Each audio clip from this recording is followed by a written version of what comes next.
Hey guys, this is the Agege Bread podcast. My name is Emeka, the man, the myth, the legend.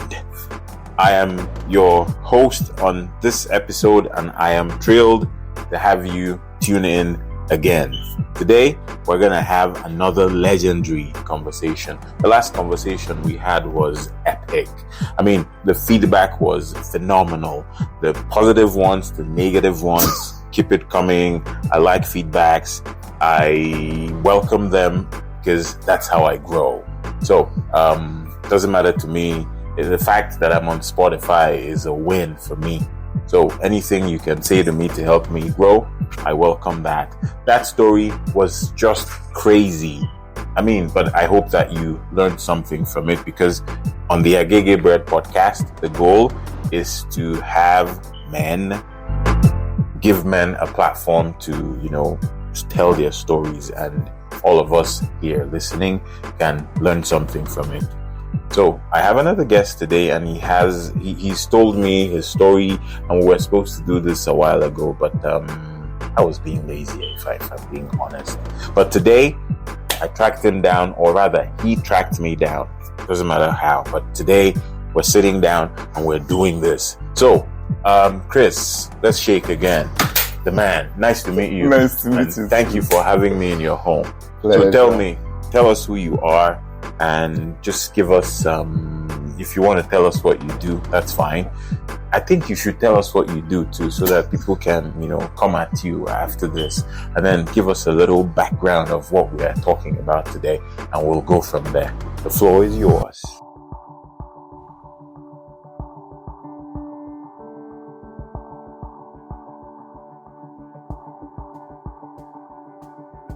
Thanks a lot, boss.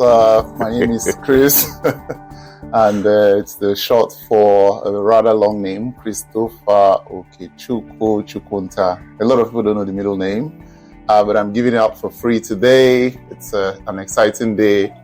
We're going to talk about something that is somewhat exciting, but honestly, it was, I think, a phase of my life that didn't go very well. But here we are. We'll talk about it. Hopefully somebody picks something from it that makes the person not have to go through the kind of stuff that I had to go through. Anyways, talking about who I am, what I do. I'm an engineer, structural engineering from University of Nigeria and Nsukka, master's degree from Imperial College London, systems engineering.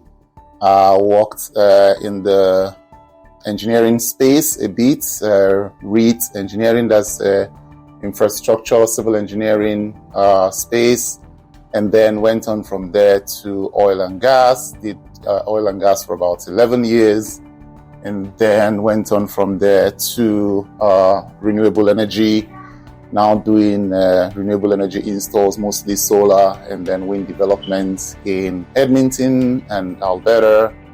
And that's me in a nutshell. Do a lot of other exciting stuff, but that's not the topic for today. We can come to talk a bit more about all that. So let's dive in. Thank you. Actually, Chris and we've had a conversation before. If you go through the episodes that I've posted on my podcast, you will see one that talks about solar energy. He's the guy on that podcast. If you need insight, knowledge into how you can make your home solar friendly, this is the guy to call. Listen to that episode, and he dropped his information there. You can reach out to him, or you can reach out to me, and I'll connect you and him. Great guy. He'll give you all the answers you need. Quite knowledgeable. And but that's that. So, tell me, why are we here today, Chris? You have a story for me, so let's begin. Before I go into that story, I would rather start with something that brings a lot of value to anyone who's listening, or most people that may be listening. So if you've just got a home and you are 2 years, less than 2 years in a new home, and you paid only 5% down on your mortgage, you may be eligible for a mortgage rebate, which is mortgage insurance rebate through the Canada Housing and Mortgage Corporation.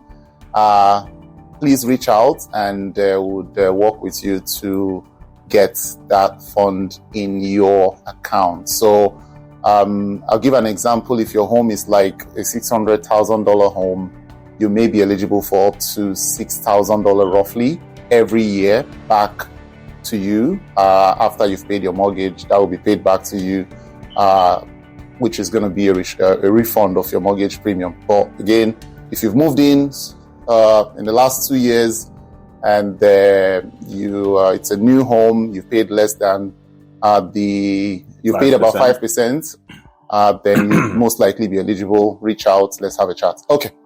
Now to the story of the day. Yes. So I'll say it's an interesting story, maybe not exciting. It's an interesting story. It's something I wasn't really ready to talk about until I felt that I was okay to talk about it.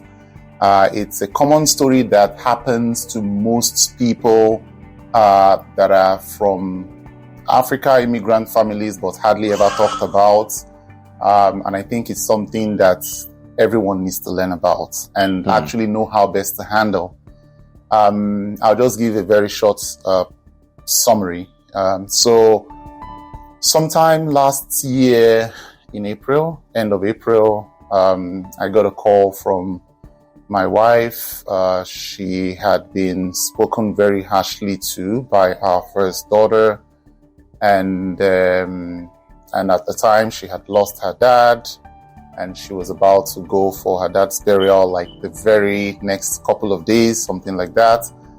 And I was at the gym, and then I came back and had a chat with my daughter, and she went to school, reported the interaction that we had.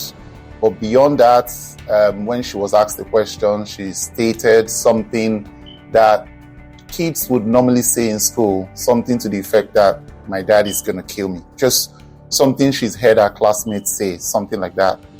And it became a big deal. The school called child services. Child services came, took my kids away for 4 days. And after a couple of weeks, the kids were brought back home. But it was a very, very terrible experience. It was a terrible experience, not just because of the way it happened, but also more because of the circumstances around what happened, and the fact that it was a very annoying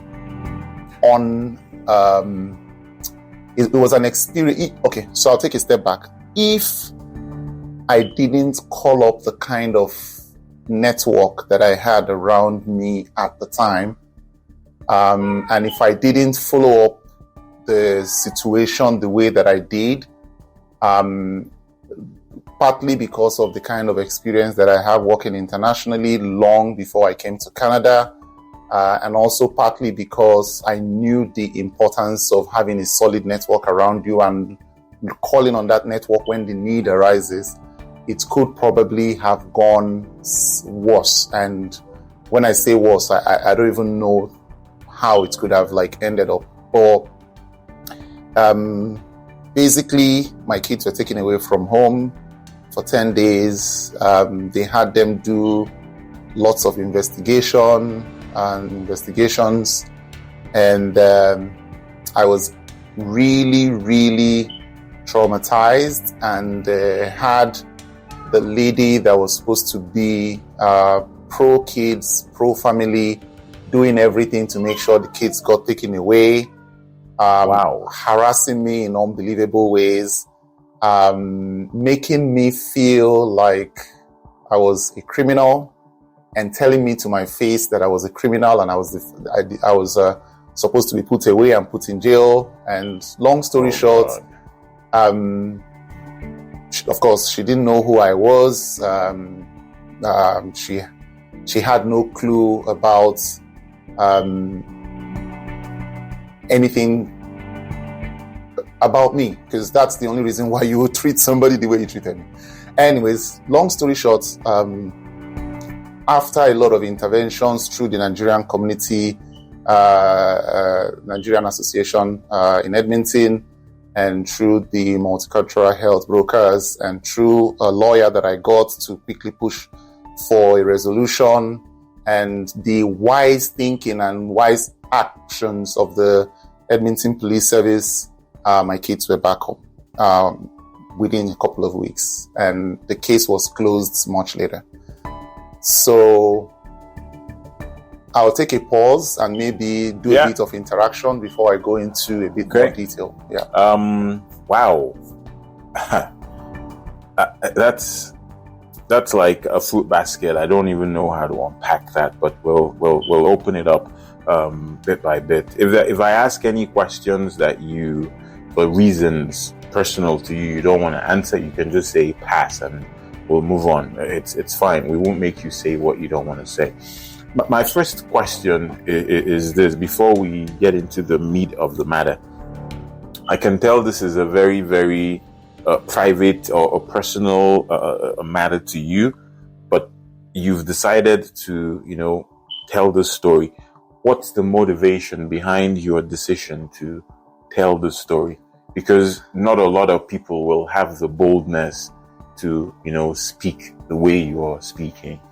Yeah, so I think when I called out the first time to have a chat, the motivation for me at the time was basically every family should know, number one, what the law says about kids and child protection and how to basically navigate that new space for most of us who are immigrants to Canada. Right. So that's number one. Number two is making people understand how to protect themselves as well. So I'll give an example. So one of the things, I learned a lot of things. I mean, within a couple of days of what happened to me, I had to go through every piece of legislation that's written about child services, just so I can understand the ramification of what was going on and how to manage myself and make sure my kids are brought back home. So if I'm able to get another family to, number one, avoid the situation that I've had to go through, or better navigate the situation if it does arise for reasons that you can't really help, like in my situation, just being able to do that, I think, would be a very big win for me. Okay. Thank you for deciding to do this. Those are very, very wonderful reasons you have, because prevention, they say, will always be better than cure. And I hope that there will be somebody out there, listen, even me, I will draw a lot of lessons from here. But okay, what was the nature of this conversation you had with your child? Can you remember the specific things that you said when having that conversation? Okay, so first thing I'm going to say is, when this kind of situation that I'm talking about happens, right? There are two parts or two kinds of law at play. There's the civil law and then there's the criminal law. Okay. Just to give a bit of background, I'm not a lawyer, but I got the services of a lawyer, number one. Number two, I also did quite a lot of reading. Okay. And first thing I'll say is, if it's within the realm of the civil law, meaning if for whatever reason the child services folks decide, hey, we're not going to involve the police, we're not going to make this a criminal investigation, then the onus or the premise for the assessment that they would do is not to define or find out beyond unreasonable doubt that what has happened, but to think to the, what they call the probability, like the best chance. What is the, I can't remember the word right now, but it's more like based on the balance of probability, could this have happened? And balance of probability could be looking at either yourself or looking at the immigrant community or there's so many premises that you can look at to say, based on what they know to be the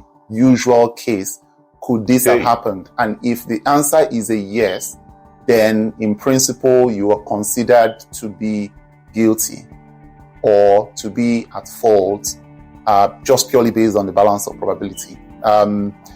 So if it's within the civil law that they're having the conversation, meaning if they establish or they feel that, okay, you haven't done anything that is considered criminal, then they will just think, okay, based on what we've had and conversations we've had and things we've heard, could this guy be guilty or could this lady be guilty? If the answer is yes, then they will treat you as guilty. Back to the question, the nature of the conversation. Wow. So I had to have a very hard conversation with my daughter, who was clearly very agitated. And I had to discipline her, make her face the wall, make her calm down. And long story short, she was very, very pissed off about me having to have that kind of conversation with her. And when she was in school the next Monday, she was asked the question, how was your weekend? And she said it was not pleasant. She had a very bad weekend. And in the course of having that conversation about discipline and her weekend, they asked her some questions, and she said, if my dad should know, my dad is going to kill me, something to that effect. And I think that was where the alarm bells went off. Now, at that time, to my recollection, have never, ever used the word kill in our family. It wasn't something that anyone would use. We don't even use curse words in our family. So it was quite surprising. Long story short, I didn't even get to know the reason why the investigation was going on and the detail. What I did get to know was, hey, there's a call coming through. I didn't know the number. I picked up the phone, and the lady said, well, your daughter has reported that she was disciplined the weekend before. She's not going to come home. Her younger sister is not going to come home. And the other two kids that you've got need to be taken away as well until we're concluding the investigation. The lady comes to the door. She knocks. I'm intentionally leaving out her name. Right. She comes to the door. She knocks. She tells me she's going to come pick up their bag and their clothes, so they're able to be comfortable wherever they go.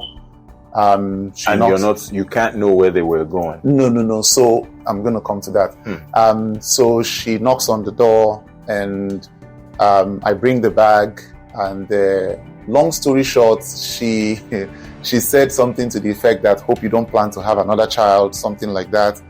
And I was like, whoa, okay, this is becoming very unprofessional. And then she took my daughters and left. Now, to answer the question you asked, this is a learning point for anyone who is listening.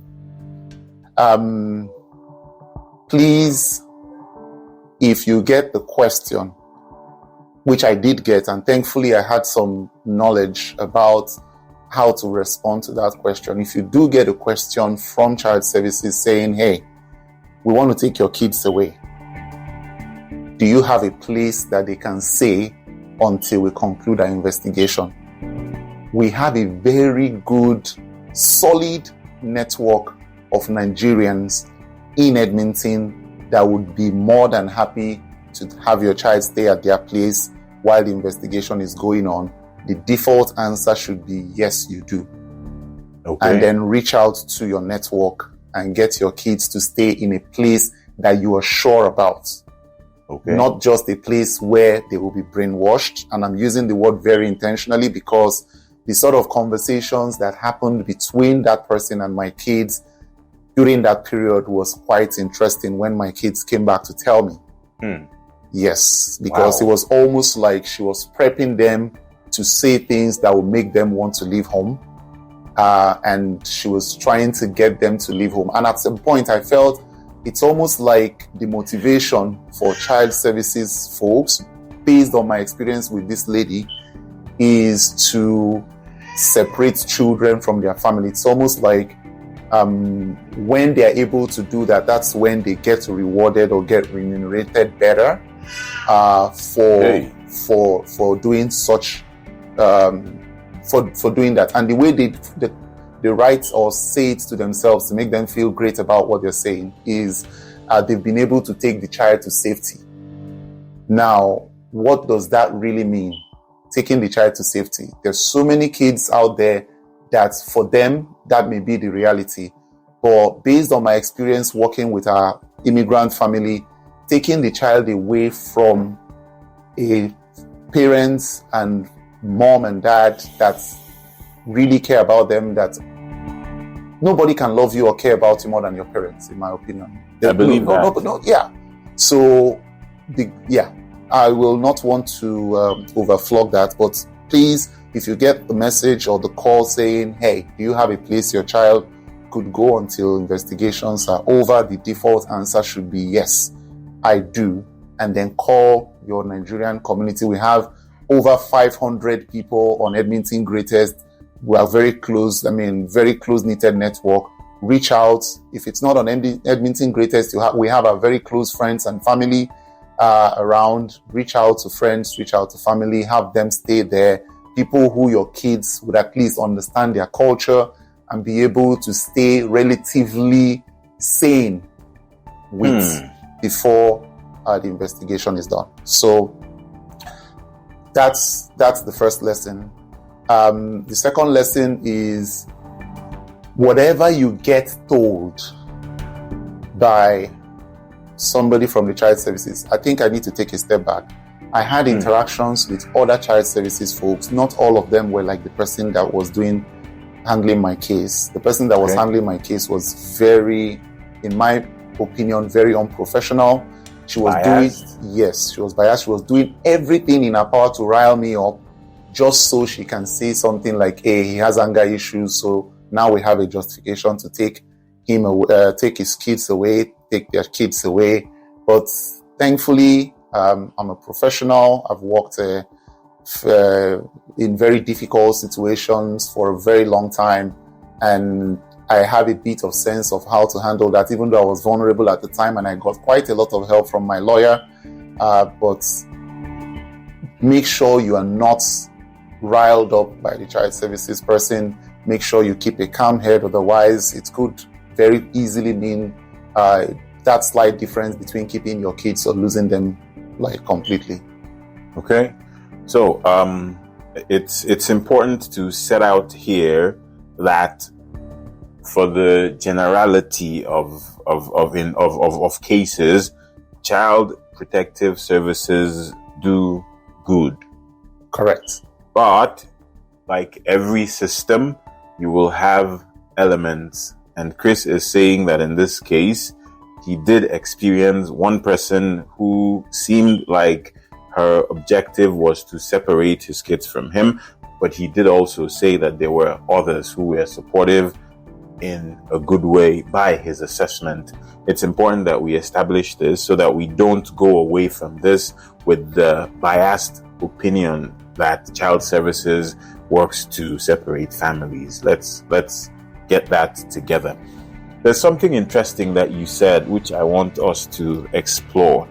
The balance of probability based on who you are, based on your community, based on your culture, is what decides whether you are guilty or not, and not necessarily evidence against you. Is that a fair assessment? That's civil law, yes.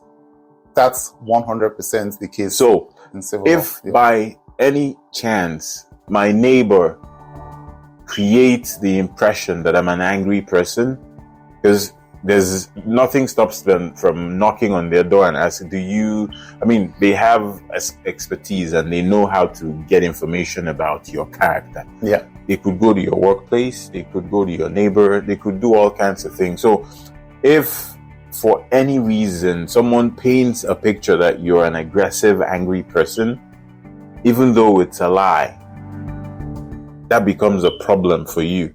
It's a huge problem. Oh boy. So it's not Wow. it's not just about the neighbor. Unfortunately, again, based on my experience, unfortunately, even the community that you belong to, if the chances are high based on the interactions and previous cases with child services, that people from that community are likely to do whatever it is that they consider to be the case that they are investigating, then the balance of probability stacks up against you. One could call it bias, one could call it anything, even to the point of maybe saying it seems racist. But anyways, I'm not going to go into those kind of conversations, right? But if the chances are high based on previous cases that people from your...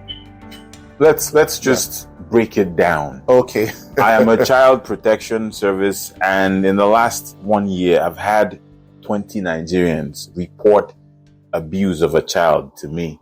You're saying that if the 11th or the 21st Nigerian, I don't know which number I said, but if the next Nigerian kid shows up and says, my dad or mom did this to me, the balance of probability stacks up against you. So it's most likely going to be believable, and you could actually be considered guilty. Purely even though there's no evidence against me. Yes. That's my opinion again. Or it's not just my opinion. That's your experience. That's my experience. Okay. But more than anything else, that's what the balance of probability points to. So, civil law does not need to have beyond unreasonable doubt that you did something.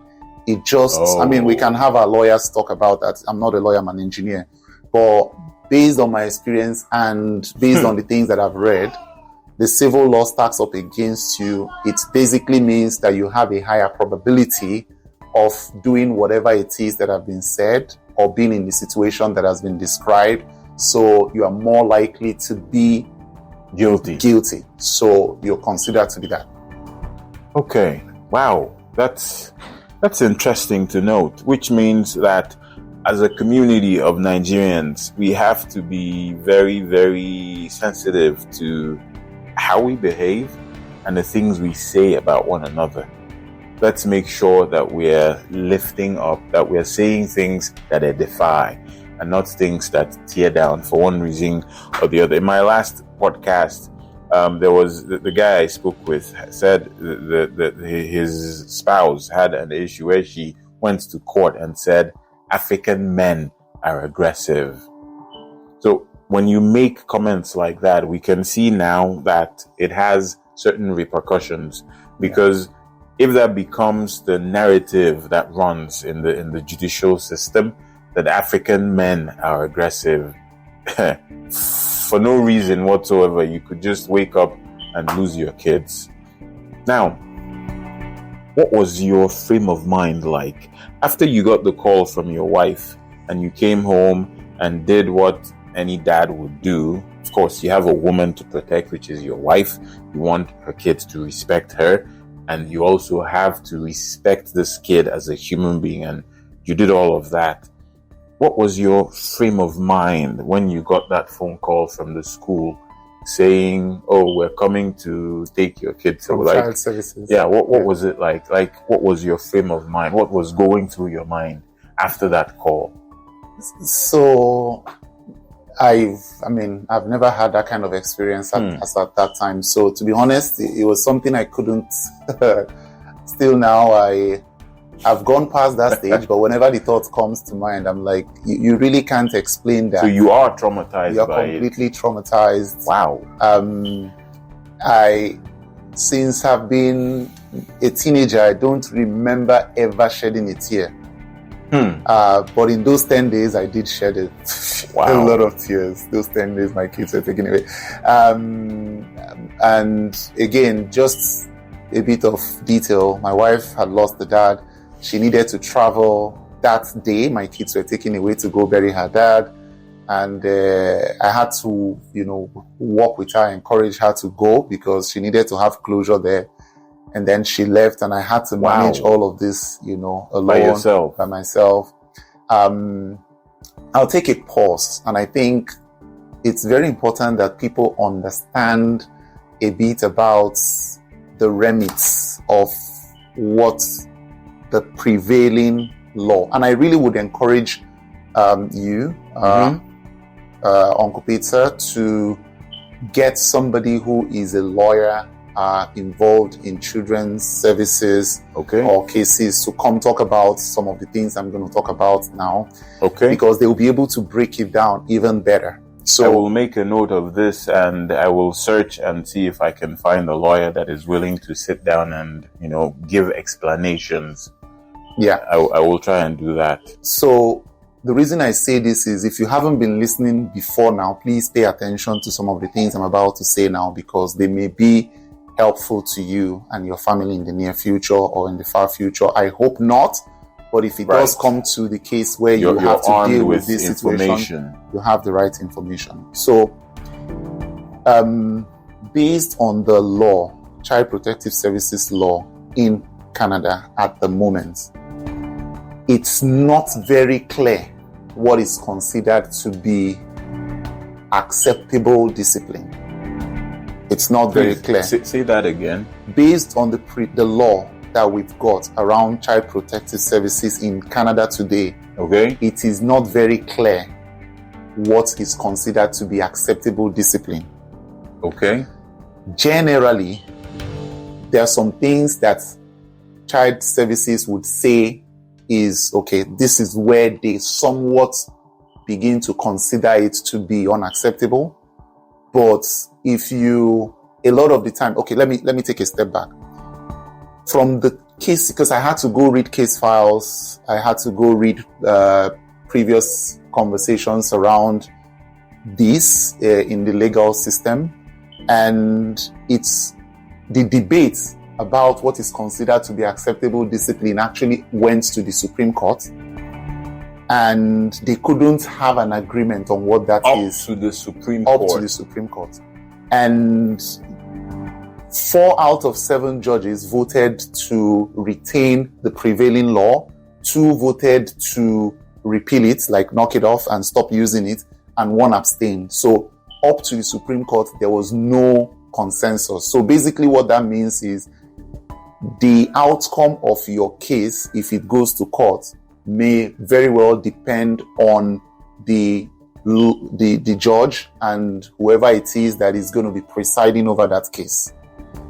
So that's step 1. So what that means for me is anything that is considered discipline, if you can avoid, I know it doesn't really make sense what I'm saying, but if you can avoid anything that may be considered controversial in any way in the course of dealing with discipline and helping your children to be the best version of themselves as they grow in this world and become responsible members of community, please try not to get involved in anything considered to be abusive. No, abusive is not acceptable. But let me break it down. Let me break it down.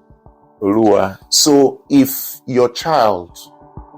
you scream at your child, it may be considered psychological abuse. It may be considered emotional abuse. Yes. So even screaming at a child may be considered abuse. Doesn't matter the circumstance. Again, what I'm saying is it completely depends on who is going to be interpreting the premise or the background around that. I know what I'm saying will make it a bit more difficult to even be able to do what you would consider to be discipline, but I'm just breaking it down as I know it. And I also encourage us to engage with lawyers that understand this better than me. I'm an engineer, to further break it down. So that's one. Number 2 is what is considered by child services based on the conversations that I had in my experience to be unacceptable physical discipline. Now, there's so many other types of discipline or abuse or whatever, but what is considered acceptable under child services law as physical discipline is 1, use your hand. Don't use not even paper. Don't hold anything in your hand when you're doing any kind of spanking, right? If you ever have to do spanking, it's highly discouraged, highly discouraged. But if you ever have to do spanking, use your hand. And the child has to be under 12 years. If the child is over 12 years, it's unacceptable. If the child is under 2, the child is not acceptable. But between 2 and 12, if you ever have to spank a child, which again, I say, it's one of those places where you don't want to go to, use your hand. Don't use, even if you use paper, it is considered to be assault and battery, whatever it is that is in the legal parlance. In the legal parlance. So don't use anything, otherwise it's considered assault with a weapon or battery, right? So use your hand and make sure it is on the bum, to be clear. Not anywhere else. Hand on the bum. Even that could get you to jail. Wow. Yes. So if it's considered to be number 1, unnecessary, or number 2, excessive, you could go to jail. Now, I had a very fantastic EPS officer come to my house to have a conversation with me.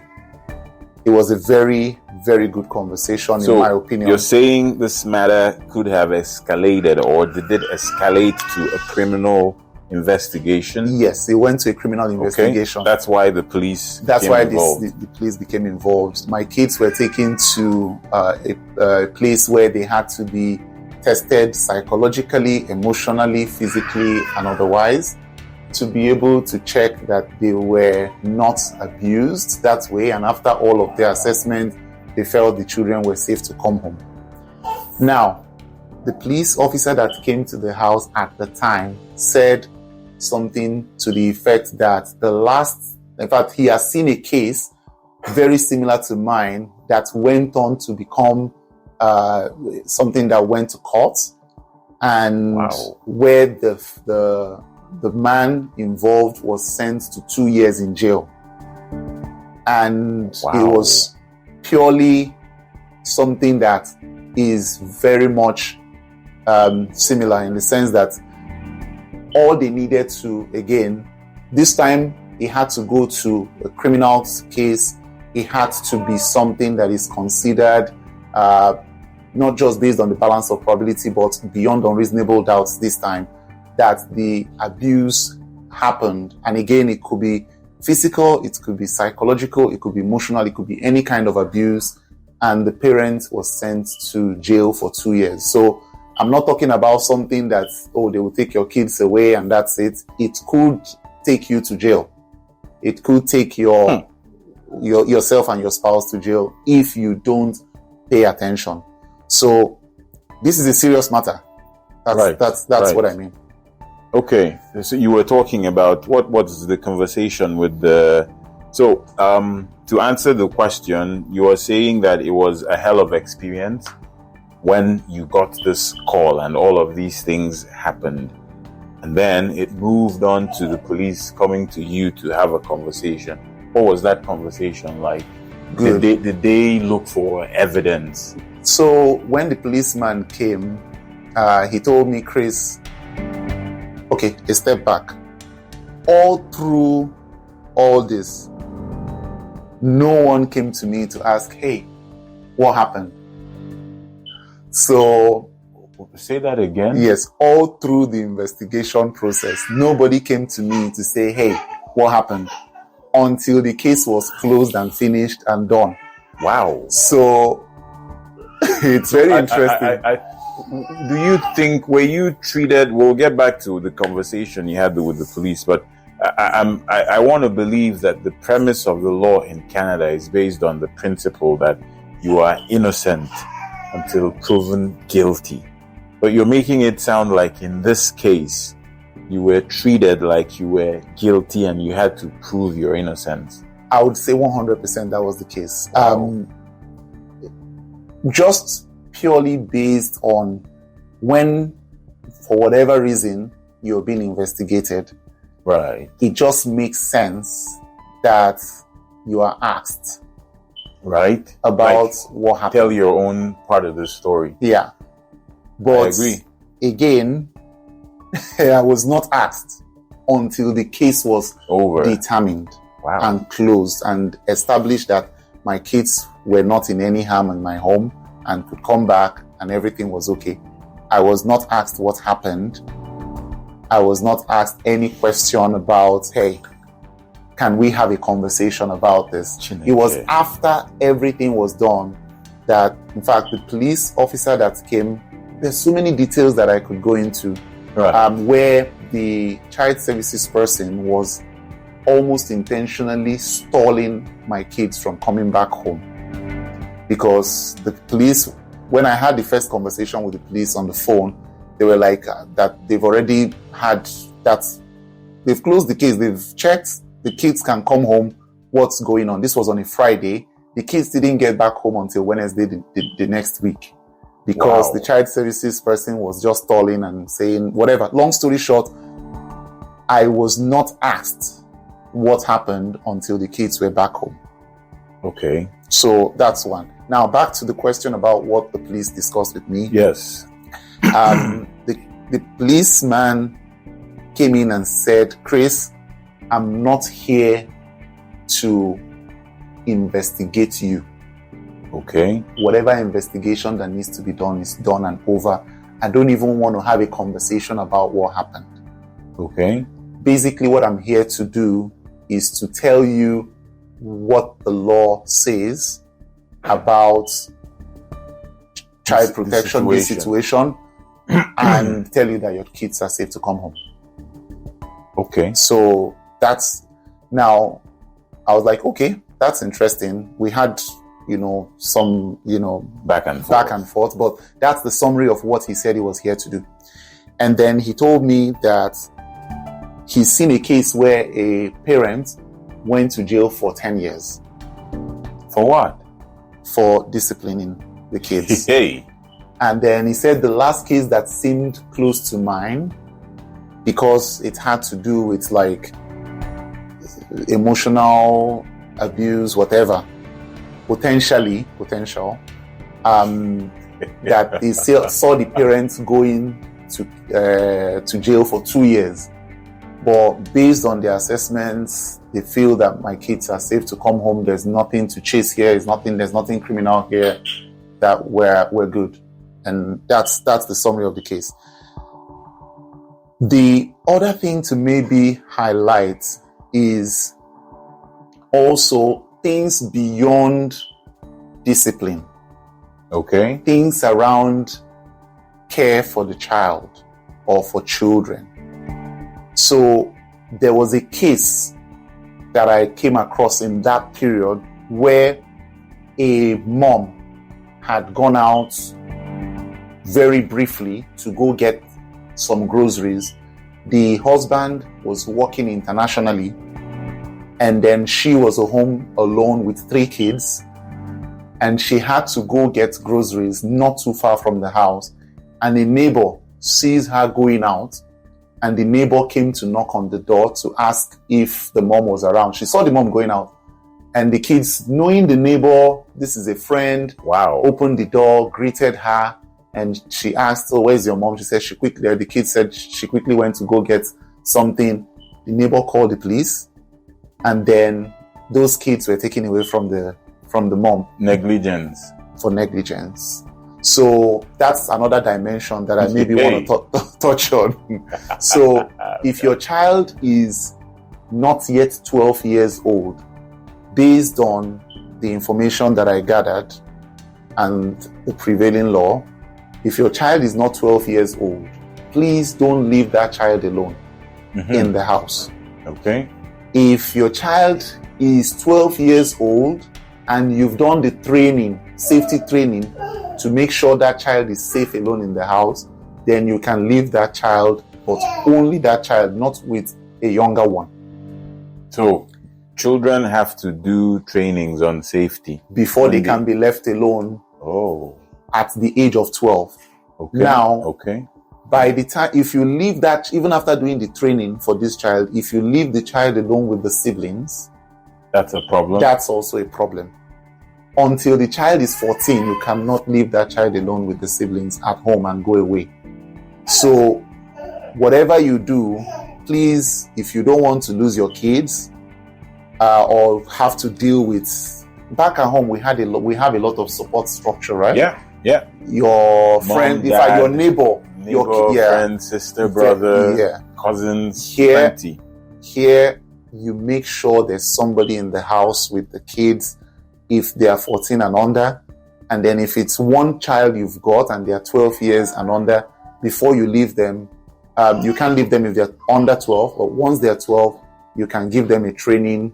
There's a standard training for them to be able to stay home alone. Wow. This is a trove of information. You can hear my daughter in the background. We're talking about children, so she's here too. I don't know these things. All of these things you're saying, I don't know them. I have to admit that what I know is you can't spank kids. I didn't even know that, you can't use anything other than your hands. Even paper or a broomstick would be considered assault, battery with a weapon and things like that. I didn't know any of this, so thank you for... Even if you use your hand. It has to be if it's determined that you did it excessively, it's a problem. What is the premise? That's the question. Even if you use your hand, you could still go to jail for it. So... how do you determine that it is excessive? How do you determine that it is unnecessary? Right. So that's, in fact, the biggest part is the unnecessary. Mm-hmm. Right? So... Wow. Yeah. So there's so many... There's no way. So that's why I said the moment you start getting to a point where it's considered to be within that place where walk away, just open the door and leave. Yes. Bye. Yes. Because that might be the difference between you sitting in your home every day and waking up in a jail cell. 100%, yes. Wow. So, what was, in your opinion, the role of Child Protective Services? I know you've mentioned the role of one person. What was the role of the other people, Child Protective Services, who, were available to help give you support in this? So I'll give two instances. There's several, but I'll give two instances. So there was an instance where this person told me that I was not allowed to go see my kids. Wow. Until after the investigation. Okay. I wasn't even allowed to take them to their weekly activities. They have quite a lot of weekly activities. I mean, this is the norm here in Canada. Yeah. I wasn't allowed to take them for their weekly activities. I wasn't allowed to see them.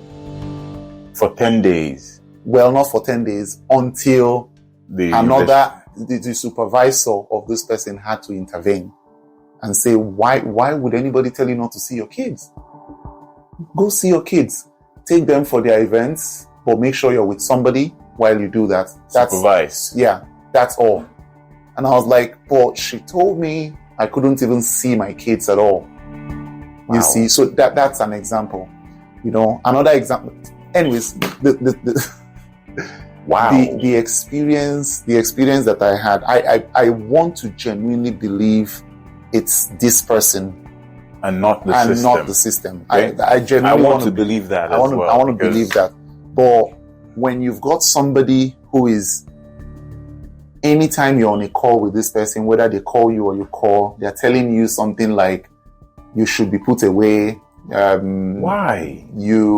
I'm sure you're guilty of whatever it is that we think you've done, or just riling me up to make me say something that would establish that I'm an angry person. She didn't succeed. But when you have somebody like that telling you, oh, hope you don't plan to have another child, you begin to ask yourself, is this something that is a problem that this person has? Or is it a method to actually a process to get parents to lose their kids? And what does taking your child to safety really mean? And what made me very, very disappointed, and I'll share this, what made me disappointed even more was after the case was over, I couldn't wrap my head, because I genuinely believe in the system here. I believe in the Canadian system, the law, and how it's set out to protect people and to put people at the heart of, whatever it is that is being administered. But in this case, I was surprised to see how even when because I took one of the things that I do as a project manager experience is once something happened, I take notes. Right. I take time. I write the time. I write what happened based on how I saw it, and I keep a good log. And I kept a good log of what was going on. So after the case, I wrote to the head of child services several times to say, okay, detailing different situations that happened in the course of that investigation that was closed. And long story short, after about 7 months after a long while later of me writing, the summary of the response I got from the head of the team, manager, whatever, is summary, go suck it up. So it happened. Bye. Go suck it up. That's the summary. And that's where I got disappointed, because it made me feel like that's the system now, not the individual. Right. Well, I genuinely wanted to believe that it was the individual that was the problem, not the system. Right. So I felt very disappointed when I got that response. Well, we can only establish that it's the system if more people are able to come up and their stories start to look similar. For now, let's just call it a one-off situation. We can't condemn a system based on one a situation. Yeah. How were you able to navigate all this? What was your mental state like? Mentally, how were you able to go through all of this and still, where you were going to work, right, when this was happening? No. Throughout that period, I was working from home. I couldn't go to work. But like I said, I was in my lowest points at the time, because the most important thing to me is family. A lot of things matter, but the most important thing to me is family. So when something hits at the heart of family, takes the kids away, it just completely knocks me out, destabilizes me, traumatizes me, and that's exactly what happened, right? So my mental state I was completely traumatized. I can't even begin to explain. The thing I think I need to highlight at this point, purely based on your question, is the importance of the network that we have. Support structure. The support structure that we have. So the first thing I did was to quickly get a lawyer, which was very helpful, very, very helpful. In fact, the moment the guys know that you've got a lawyer, the approach starts to become a bit more professional, right? So I got a lawyer. Number 2, I reached out to the Nigerian community, that's NCAE, for help. The president, Funke, she was phenomenal. Sweet. She roused up a lot of supports, the Multicultural Health Society, Aisha, lots of amazing supports to basically help navigate the process, engage with, child services using different quarters of government. And that basically helped the guys to know that, hey, it's like we're being watched as well. beyond just this guy that we're dealing with. He's not alone. He's not a lone ranger. Yeah. So if for whatever reason you find yourself in that situation, please, by all means, feel free. Not just feel free. I encourage you to reach out to the network that we've got, the Nigerian community, the multicultural health brokers, get a lawyer. Just get yourself in a situation where you are ready to go, right? And it's not going to hurt you. You're basically getting yourself into a better situation to handle the case, and more importantly, also your mental health would be way better because then you've got a support structure around you. Nice. There's so much to talk about, but I don't want to. Yeah, I don't open up. Yeah, correct. Wounds. Yeah. At this point, I have to, praise Funke is the president of the Nigerian Canadian Association of Edmonton. I want to use this opportunity to praise her for coming to your rescue and offering all the support services that helped you navigate this situation. That's what the NCAE is there for. The organization may not have money, but I know that it's very, very rich in offering support. There's a ton of resources available to the NCAE, and if you reach out to them, they'll do very much. Funke will do everything in her power to make sure that you get the support that you need. So if you ever find yourself in anything like this and you're Nigerian and you live in the city, find your way to the NCAE, and I'm sure they will offer you help. And even if Chris did not say this, we wouldn't even know that this is something that the president of the NCAE is doing on her own by herself, just to make sure that she fulfills the responsibility vested, the heavy, big responsibility put on her shoulders, looking after all the Nigerians in Edmonton. And most importantly, you've heard Chris say this many times, wherever you are, make sure that you have 1, 2, 3, 4, 5 people who form a support structure around you. If it is a group, like he mentioned, the Edmonton Greatest, it is a WhatsApp group of Nigerians that the group has about over 400 Nigerians there. It's, I would say, the most active WhatsApp group in this city.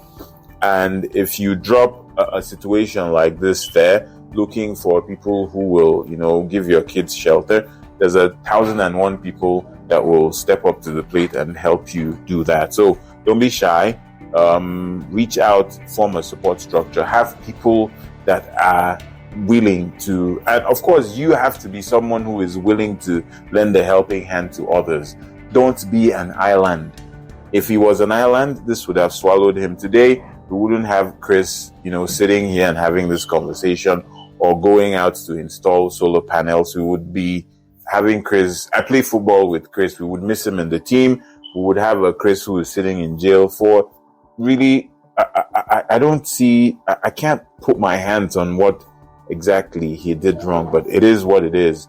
Where we come from, Nigeria, of course, we know how we were raised.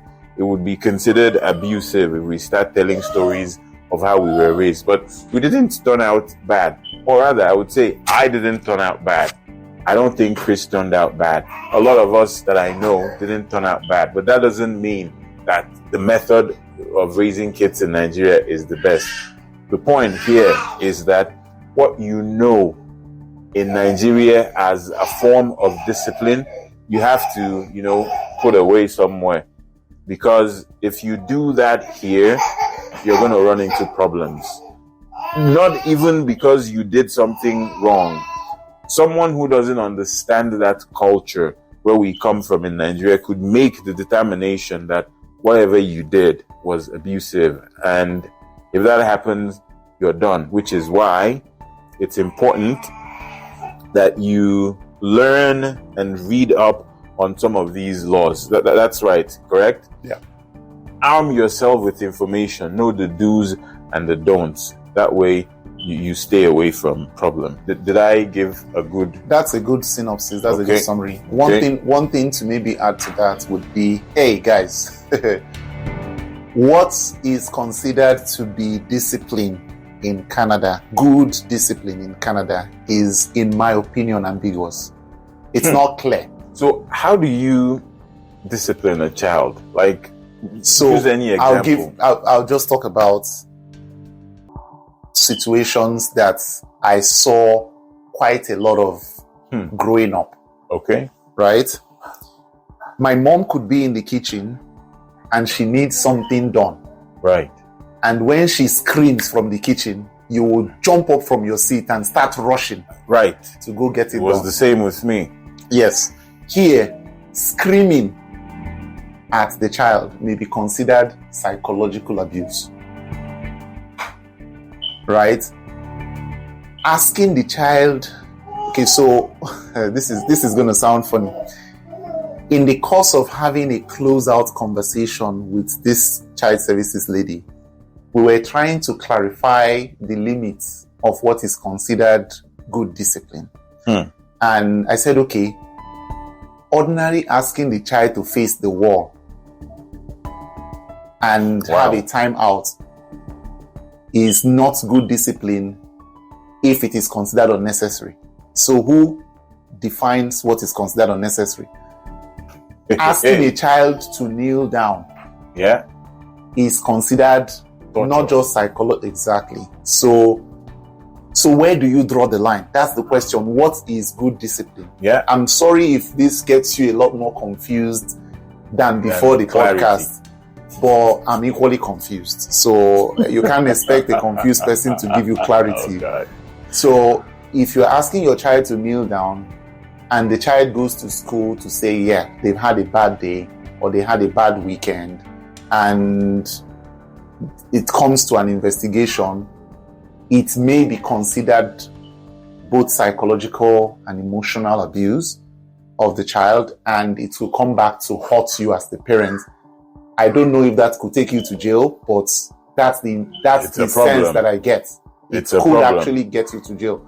That situation I talked about, my mom screaming in the kitchen and me jumping because I'm like, I gotta get this I gotta get it done. In my head, right now, if that's happening in Canada where a parent is screaming at the child, it's psychological abuse. Wow. So, those of us that came from Nigeria where we're parents, especially moms, who that's how we know to call the kids to order when they're doing something that is not okay, that you scream and then they do what you want them to do. It may be considered psychological abuse here. So, we need to be a lot more mindful. Like Uncle Peter said, we need to be a lot more mindful about how we navigate the discipline aspect of child raising in Canada. And we need to read wide and try to reorient ourselves, get better orientation about what is acceptable here and what is considered borderline and could be misconstrued as abuse rather than discipline. Okay. I think I'll just draw the line there in terms of that addition, because I thought it was necessary to make that point. And make that point. I'll just ask two more questions and we'll round up. So the first one is, first of the two last questions, what was the process of healing like for you? It took, I would say, more than 8 months. Wow. For me to get over. In fact, it was so bad that I couldn't even tell the kids to clear their plates after they finished eating. Oh God. Because I was worried that they may go and say, yeah, my dad asked me to clear the plate and I wasn't happy about it, and that is discipline. Wow. So yes. Oh God. I couldn't tell them to do what they were supposed to do for a while. I don't know any other definition of trauma. Yes. This is for a while, for a long while, like for close to 8 months, I couldn't even tell my daughter to do something. Because I was like, okay, she may go to school and say, hey, my dad asked me to clear my plate after eating, or to brush my teeth when I came downstairs without brushing them, and I felt bad about it. So, let's call... and this could become a case. There's no limit to the possibility. So if your child goes and talks about the idea is, if your child feels uncomfortable at home, that's a problem. That's a problem. Wow. And for whatever reason. So in my case, it was purely my daughter had a bad weekend because she was asked to face the wall and has to calm down, just chill. Right. And she didn't like it. Oh boy. And then she goes off to say, yeah, she had a bad weekend. And in the course of having a conversation, she says something like, hey, my dad is going to kill me, which is something she heard of her fellow classmate talking, and it became a big issue. So the point I'm trying to make is that there's so many little things that could, very easily get out of hand. So just be mindful as a parent. It's not game as usual. It's not what we know it to be back at home. So let's all be mindful. Let's be careful and try our best, even though it seems a lot more ambiguous than we would think. But let's just try our best to make sure that our family remains a single unit while we are here. Because I know it means a lot to us. Family means a lot to us. That's all we work huge for. Part, it's a huge part of our culture, where we come from, right? So I want to believe that you're able to talk about this now because you've healed, and I know it's going to be a process. It may never end, but once you're on the path to mend, you can just take it from there and go. Well, I know you've given a lot of advice and you've thrown down a lot that anyone who wants to can pick up. But what is the final word? Or let me just say, I would have asked if this happened because you're a man, but we'll leave that for another day. There's that component. There's definitely that component. Yes. There's that component. And that again comes back to the balance of probability that I talked about. The chances that a man would be the one enforcing the right kind of behavior in a home makes that case a lot more believable. So the moment it's a man, it's higher, the likelihood is higher. So balance of probability stacks up against you as well. Okay. So, well, what do you want us to take away from this conversation? What do you want the general public to take away from this conversation? So, if I'm to summarize the big takeaways, I would say 2 key points. Number 1, no, please go get yourself familiar with what the law says about discipline. It's not, I had a chat, maybe a bit of digression. I had a few chats, not 1, not 2, with parents that were Canadians from like 3rd generation Canadians. And they were surprised at what is considered to be the law right now because they didn't know as well. Wow. So the law is changing very quickly as far as discipline is concerned. So please get yourself familiar with what is considered acceptable and what the remits of the law would allow. So that's 1. Okay. Number 2, if anything does come up, please, by all means, if you're asked, hey, do you have where your kids can go? The default answer should be yes. Immediately reach out to your network, get a lawyer, and just be prepared to be, for want of the right word, traumatized by the kind of questions that you would get. But please don't allow yourself to be riled up. Don't talk back. Calm. Be calm. Don't talk back at the child services fault because you may be reinforcing that balance of probability that you're an angry person and your children may not be safe with you. Wow. So be calm, continue to be calm throughout the process. Take advantage of the network that you've got in the Nigerian community or even outside. And by all means, keep your family together, even if you have to take shit for a bit until the case is over. Okay. Well, wow. If you're a lawyer out here listening to this, and you want to sit down and give us a little more clarity on the things that Chris has dropped, please reach out to me and we can make that happen. I can come to you, you can come to me.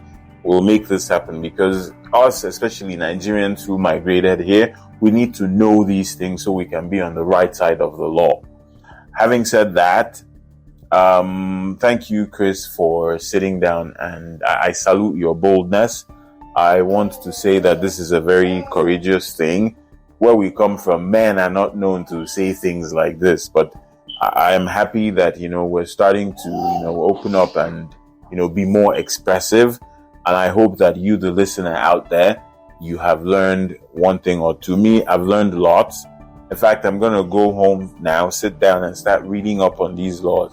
If you put it in Google, I'm sure there's a lot of resources you're going to get. And also to the NTAE Funke, thank you for the support you offered to Chris. And so that's it for this episode. As always, my name is Emeka, the man, the myth, the legend, and this is the Agege Bread Podcast. Till we see you again, be safe, be happy, and see you. Bye-bye.